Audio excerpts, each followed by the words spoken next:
Marcus Wellington stood at the edge of the opulent ballroom, his diamond-encrusted cufflinks catching the light from the crystal chandeliers above.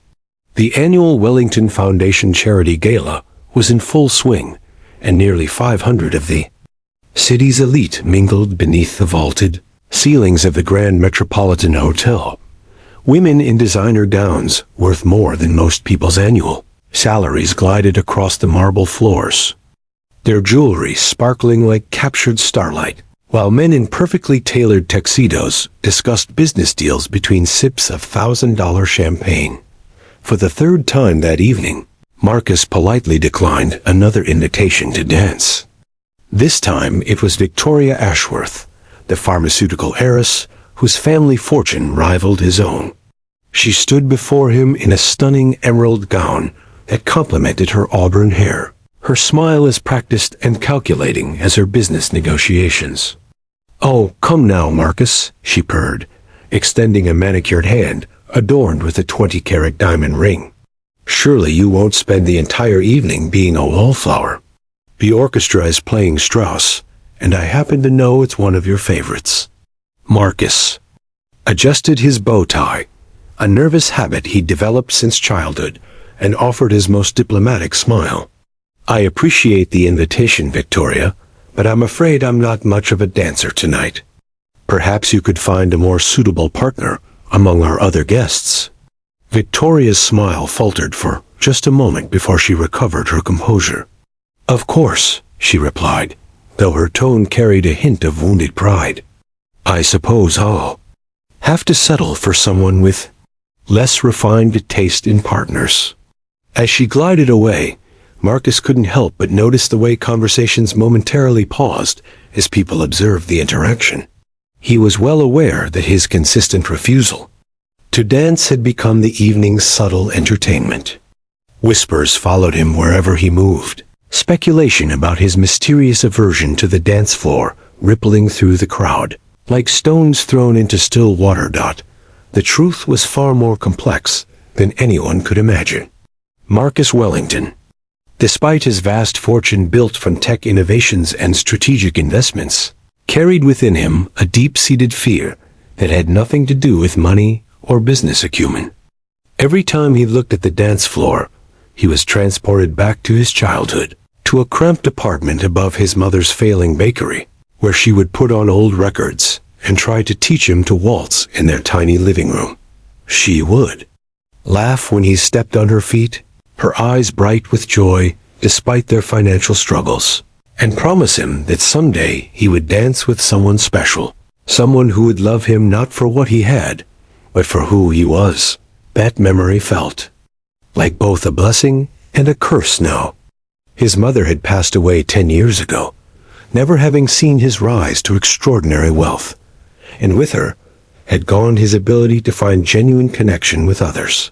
Every woman who approached him seemed to see dollar signs rather than the lonely man beneath the expensive suits. Every conversation felt like a negotiation. Every smile seemed calculated for maximum advantage. He had built walls around his heart, as methodically as he had built his business empire, and now he found himself trapped within them. The ballroom's atmosphere grew more lively as the evening progressed.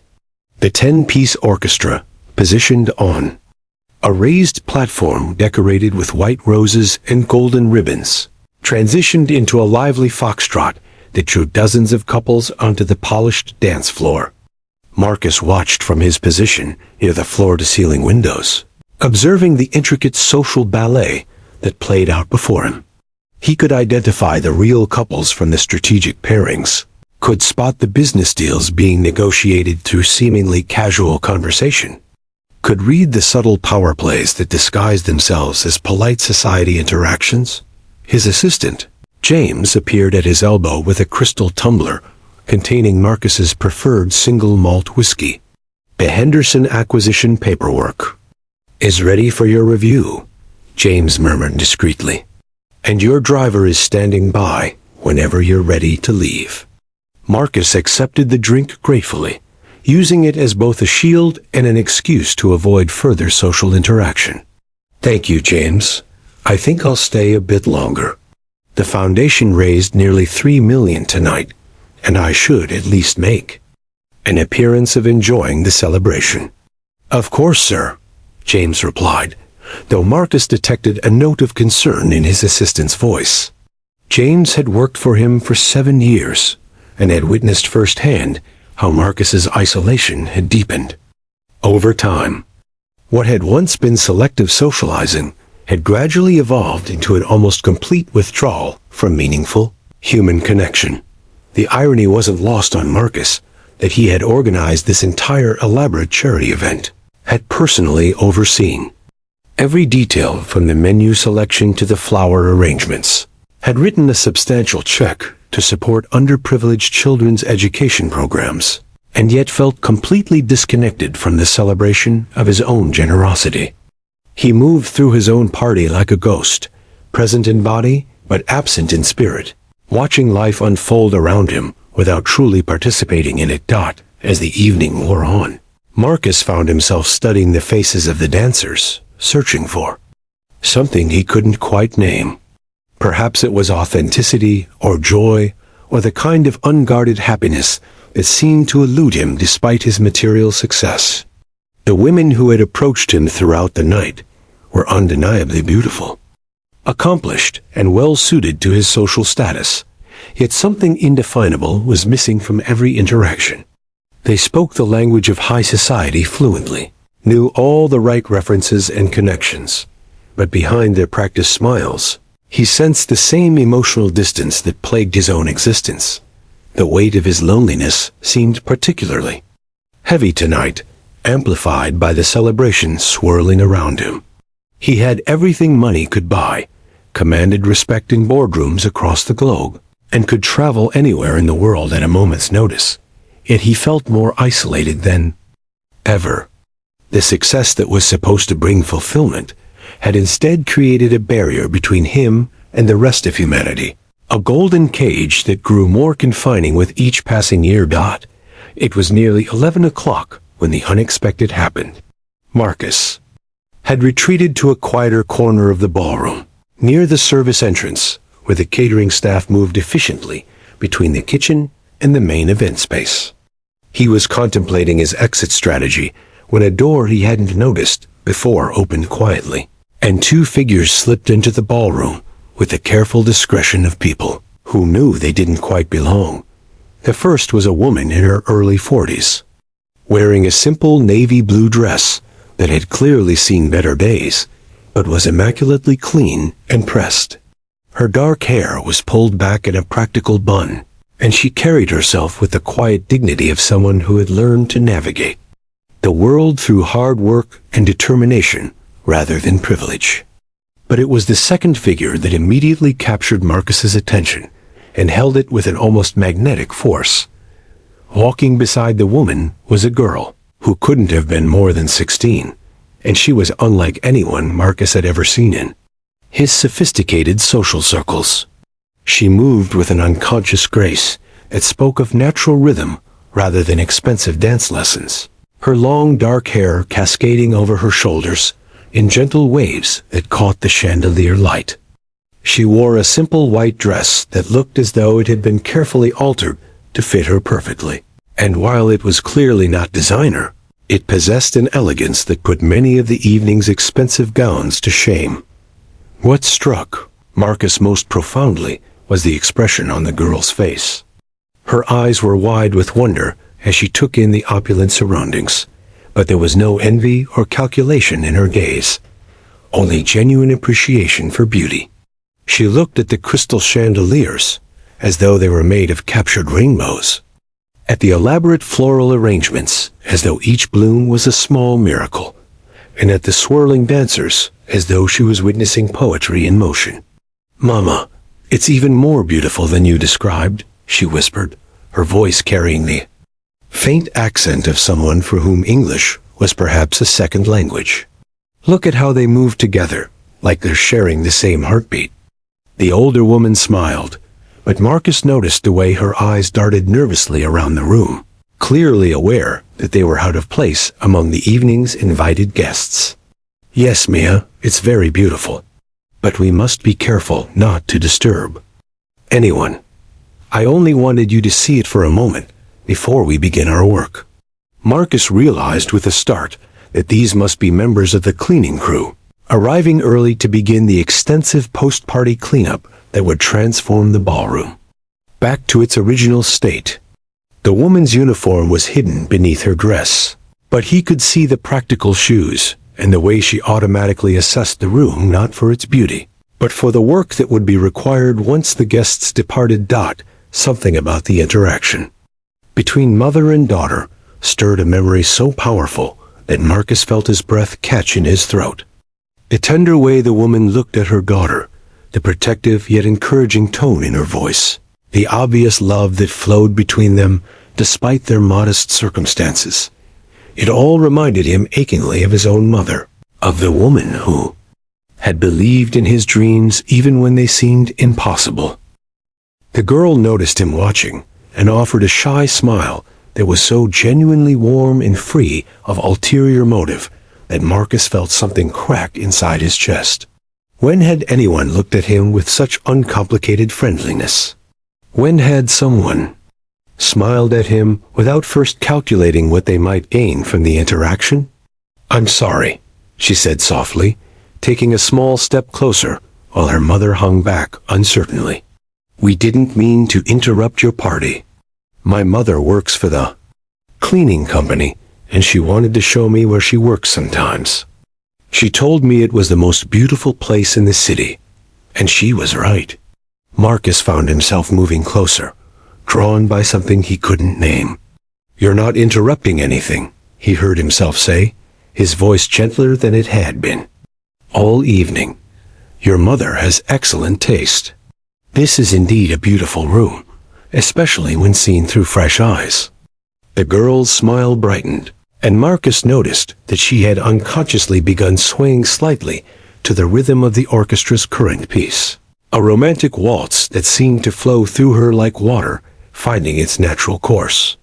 Her movement was so natural, so unself-conscious, that it was mesmerizing to watch. "Do you like to dance?" Marcus asked, surprising himself with the question. He hadn't asked anyone about dancing in years, had actively avoided the subject. Yet here he was, genuinely curious about this young stranger's relationship with music and movement. "Oh, yes," she replied, her eyes lighting up with genuine passion.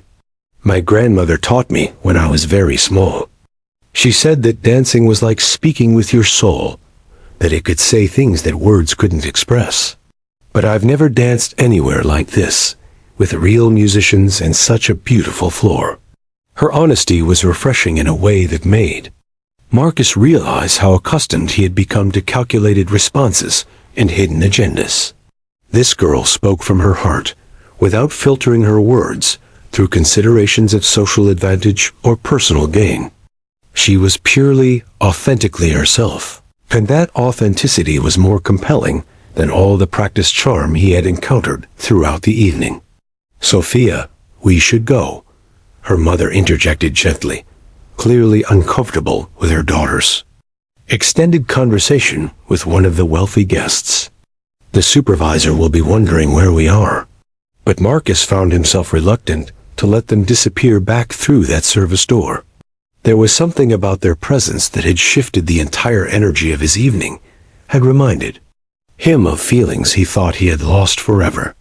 The girl, Sophia, had looked at the ballroom with the same wonder his mother had once brought to their simple life, had spoken about dancing with the same reverence his mother had taught him to feel for music and movement.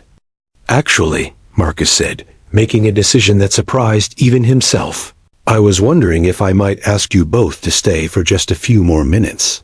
As a guest of honor, perhaps." He looked directly at Sophia's mother, recognizing the need to address the adult and show proper respect.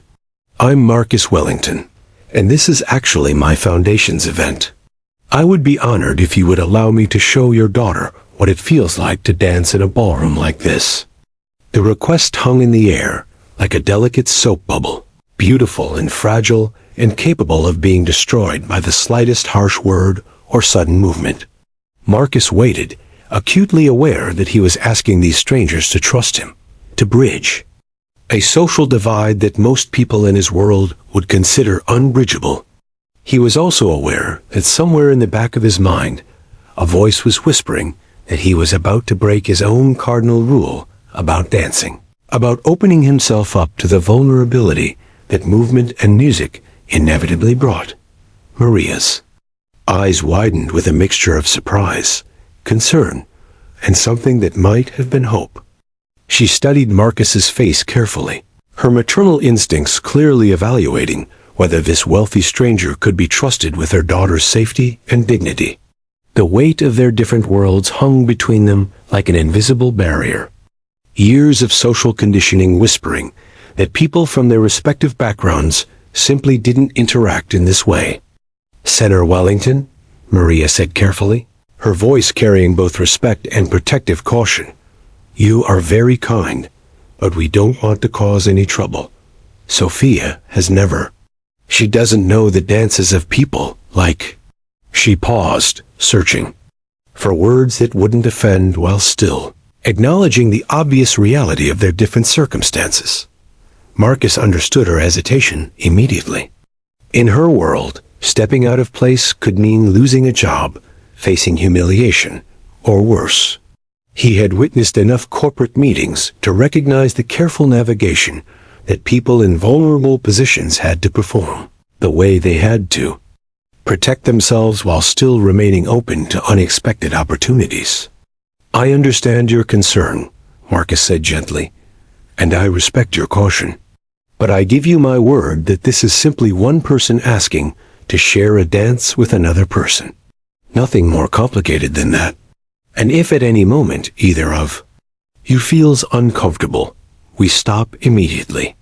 Sophia had been looking back and forth between her mother and Marcus, her eyes bright with barely contained excitement. "Mama," she whispered in Spanish, "he seems kind.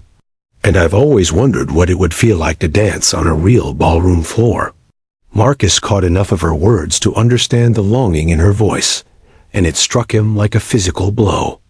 Here was someone who dreamed of something he had taken for granted his entire life, who looked at the dance floor not as a social obligation or business opportunity, but as a magical space where dreams might come true. Maria looked at her daughter's face and seemed to see something there that made her decision for her. If you're certain it wouldn't be inappropriate," she said slowly, "then perhaps for just one song. But I stay right here where I can see you both." The relief and joy that flooded through Marcus was so intense it surprised him.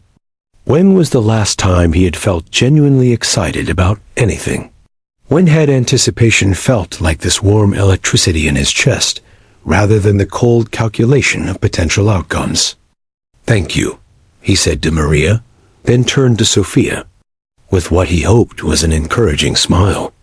"Would you do me the honor?" Sophia's face lit up like sunrise breaking over mountains. She placed her small hand in Marcus's extended palm, and the contact sent an unexpected jolt through him. Her hand was warm, slightly rough from helping with her mother's work, and completely without artifice. No expensive manicure, no strategic jewelry, just the honest touch of someone who lived in the real world rather than the insulated bubble he had created for himself. As they walked toward the dance floor, Marcus became acutely aware of the attention they were drawing. Conversations paused, heads turned, and he could practically feel the wave of curious speculation that followed their movement across the room. Victoria Ashworth stood frozen mid-sentence, her champagne glass halfway to her lips, staring in obvious bewilderment. James appeared at the edge of Marcus's peripheral vision, his expression a mixture of concern and professional readiness to handle whatever social crisis might be developing. But for the first time in years, Marcus found that he genuinely didn't care what other people thought. The only opinion that mattered was that of the young woman beside him, who was looking at the approaching dance floor with the same wonder that explorers might reserve for discovering new continents. "I should warn you," Marcus said as they reached the edge of the polished marble. "I haven't danced in quite a long time. You might have to be patient with me." Sophia laughed, a sound so genuine and musical that several nearby couples turned to look. "My grandmother always said that the best dancers aren't the ones who never make mistakes, but the ones who make mistakes with joy and keep moving anyway." The orchestra was playing a gentle waltz, something classical and timeless that seemed to float through the air like invisible silk scarves. Marcus positioned his hand at Sophia's waist, felt her place her free hand on his shoulder, and for a moment they simply stood there, finding their balance, adjusting to each other's presence. Then the music seemed to lift them, and they began to move. The first few steps were tentative, careful, both of them testing the waters of this unexpected partnership. But within moments, something magical began to happen. Sophia's natural grace seemed to awaken something long dormant in Marcus's. Muscle memory and his mother's patient lessons from decades ago came flooding back. He found himself remembering not just the mechanics of the waltz, but the joy of it, the way dancing could make you feel as though you are floating rather than walking, as though the music was carrying you rather than you following the music. Sophia was a revelation. She moved with an intuitive understanding of rhythm and flow that no amount of expensive lessons could have taught. Her body seemed to anticipate the music's changes, to find the emotional heart of each phrase and translate it into movement. When Marcus guided her into a gentle turn, she spun with such natural elegance that several people actually stopped their own dancing to watch. But more than her technical ability, it was her pure joy that transformed the experience. Sophia danced with her whole being, her face radiant with happiness, her eyes bright with wonder at finding herself in this fairy tale moment. She looked up at Marcus with such genuine gratitude and delight that he felt something fundamental shift inside his chest, some long frozen part of his heart beginning to thaw. "This is incredible," she whispered as they moved together across the floor. "I feel like I'm flying. Is this what it's always like for you?" The innocent question hit Marcus harder than any business negotiation or social criticism ever could. He realized that in all his years of attending events like this, he had never once felt what he was feeling right now. The pure, uncomplicated joy of human connection, the simple pleasure of moving in harmony with another person, the sense that for this brief moment, he was exactly where he was supposed to be. "No," he answered honestly, his voice rough with unexpected emotion. "I've never felt anything like this." As they danced, Marcus became dimly aware that they had become the center of attention. The entire ballroom seemed to have slowed its pace to watch this unlikely pair move together across the marble floor. But instead of the calculating curiosity he usually inspired, there was something different in the watching faces, a kind of recognition, perhaps, or appreciation for the obvious authenticity of what they were witnessing. Sophia must have noticed the attention too, because she glanced around nervously for a moment. "Everyone is staring," she murmured, a flush creeping up her neck. "Let them stare," Marcus replied, surprised by his own boldness. "They're witnessing something beautiful, and they know it." The truth was that Marcus himself felt transformed by the experience. For the first time in years, he wasn't thinking about business deals or social obligations or the careful management of his public image. He was simply present in the moment, connected to another human being through nothing more complicated than music and movement and mutual respect. The walls he had built around his heart seemed to be crumbling with each step, each turn, each shared beat of the music. When the song finally ended, they came to a gentle stop in the center of the dance floor, both slightly breathless, both reluctant to break the spell that had surrounded them. The applause that erupted from the watching crowd was unlike anything Marcus had ever heard at one of his events. Not polite social acknowledgement, but genuine appreciation for something beautiful they had been privileged to witness. As the applause faded and the other couples began to resume their own dancing, Marcus found himself reluctant to release Sophia's hand. The connection they had forged through those few minutes of shared music felt too precious to simply let slip away into the night. He could see in her eyes that she felt it too, that sense of having touched something rare and meaningful, something that transcended the obvious differences in their circumstances. "Thank you," Sophia said softly, her voice carrying a depth of gratitude that made Marcus's chest tighten with emotion. "That was ... I don't have words for what that was. I'll remember it for the rest of my life." Before Marcus could respond, Maria appeared at their side, her face a complex mixture of pride in her daughter and lingering uncertainty about the appropriateness of what had just occurred. "Sophia, we really must go now," she said gently. "The supervisor will be here soon, and we have work to do." But Marcus wasn't ready for this encounter to end, wasn't prepared to watch these two remarkable people disappear back into the shadows of his carefully ordered world. An idea began to form in his mind, something that would have seemed impossible just an hour earlier, but now felt like the most natural thing in the world. "Wait," he said, reaching into his jacket pocket for his business card. But as his fingers touched the expensive embossed cardstock, he hesitated. What was he going to do? Offer them money? A job? Some kind of patronizing gesture that would reduce this profound moment to just another transaction? Instead, he found himself speaking from his heart in a way that felt both terrifying and liberating.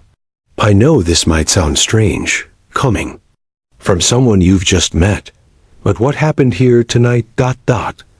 It changed something in me. Something I didn't even realize was broken until I felt it begin to heal." Sophia's eyes widened, and even Maria's guarded expression softened as she recognized the sincerity in his voice. "I've spent years building walls around myself," Marcus continued, his voice growing stronger with each word. "I convinced myself it was necessary, that isolation was the price of success. But dancing with you, Sophia, reminded me of something my mother tried to teach me long ago, that the most valuable things in life can't be bought or sold or strategically acquired. They can only be shared, freely given, between people who recognize something true in each other." He paused, aware that the entire ballroom had grown quiet again, that his words were carrying further than he had intended. But for once, he didn't care about maintaining his carefully crafted public image. The truth felt too important to sacrifice on the altar of social convention. "Your daughter has a gift," he said to Maria.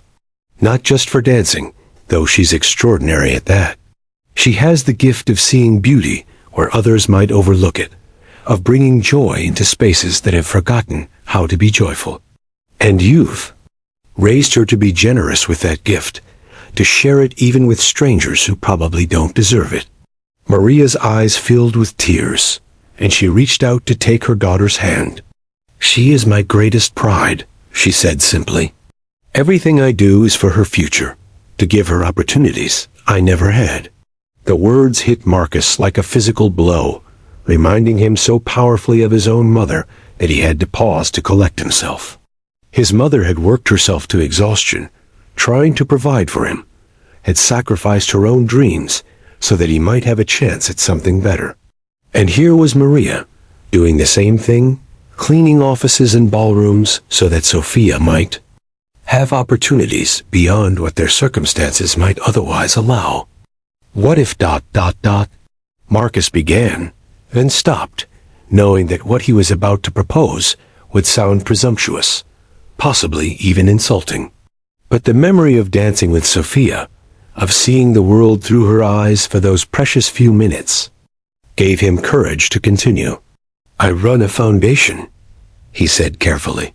"One of our programs provides scholarships for young people who show exceptional talent and character.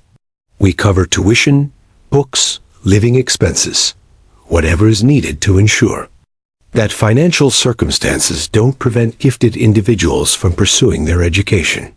He looked directly at Sophia, seeing the hope that flickered to life in her eyes, even as she tried to contain it. "I would like to offer you a full scholarship to any university you choose. Not because of tonight, not as some kind of reward for dancing with me, but because I can see in you the kind of intelligence and character and joy that the world desperately needs more of. The silence that followed his words seemed to stretch for an eternity. Maria stared at him as though he had just spoken in a foreign language, her mind clearly struggling to process what she had just heard. Sophia's hand flew to her mouth, her eyes wide with disbelief and dawning hope. We couldn't possibly ... double quotes, Maria began, but Marcus held up a gentle hand. This isn't charity, he said firmly. This is investment in the future. Your daughter reminded me tonight of why I started the foundation in the first place, because everyone deserves the chance to reach their full potential, regardless of the circumstances they were born into. He reached into his pocket again, this time pulling out a simple pen and a napkin from a nearby table. Writing quickly, he jotted down his personal phone number and handed it to Maria. Think about it, he said. Talk it over as a family. If you're interested, call me. We'll arrange for Sophia to meet with our scholarship committee, though I have to warn you that it's really just a formality at this point. Sophia looked up at her mother, tears streaming down her face. Mama, she whispered in Spanish, is this really happening? Could I really go to university? Maria pulled her daughter into a fierce embrace, her own tears flowing freely now. Over Sophia's shoulder, she looked at Marcus with an expression of gratitude so profound it took his breath away. Why? She asked simply. Why would you do this for people you don't even know? Marcus thought of his mother, of the dreams she had sacrificed for his future, of the loneliness he had wrapped around himself like armor, of the joy he had found in a simple dance with a remarkable young woman who had reminded him what it felt like to be human. Because your daughter gave me something tonight that I didn't even realize I had lost, he said quietly. She reminded me that the most beautiful things in life happen when we open our hearts to each other, when we stop protecting ourselves long enough to really see and be seen by another person. That's worth more than all the money in the world. As Maria and Sophia finally made their way toward the service entrance, both clutching the napkin with Marcus's phone number, like it was made of gold, Marcus remained on the dance floor, watching them go. He felt as though he had been fundamentally changed by the encounter, as though some essential part of himself that had been dormant for years had suddenly awakened. James appeared at his elbow, his expression carefully neutral. An interesting evening, sir, he said diplomatically. Marcus smiled, a real smile that reached his eyes for the first time in years. Yes, he agreed. The most interesting evening I've had in a very long time. As the ballroom gradually returned to its previous rhythm of social interaction and business networking, Marcus found himself looking at his world with new eyes. The conversations around him seemed more hollow than they had before, the calculated charm more obvious, the emotional distance more tragic. But instead of the familiar despair this realization might once have brought, he felt something like hope. Tomorrow, he decided, he would call the Foundation's scholarship committee and tell them about a remarkable young woman named Sophia. But more than that, he would begin the difficult work of dismantling the walls he had built around his heart, of learning to dance again, not just with his body, but with his whole being. Because tonight, in the arms of a stranger who had become a teacher, he had remembered what it felt like to be truly alive. The millionaire who had arrived at the gala that evening, isolated, protected, and profoundly lonely, was gone.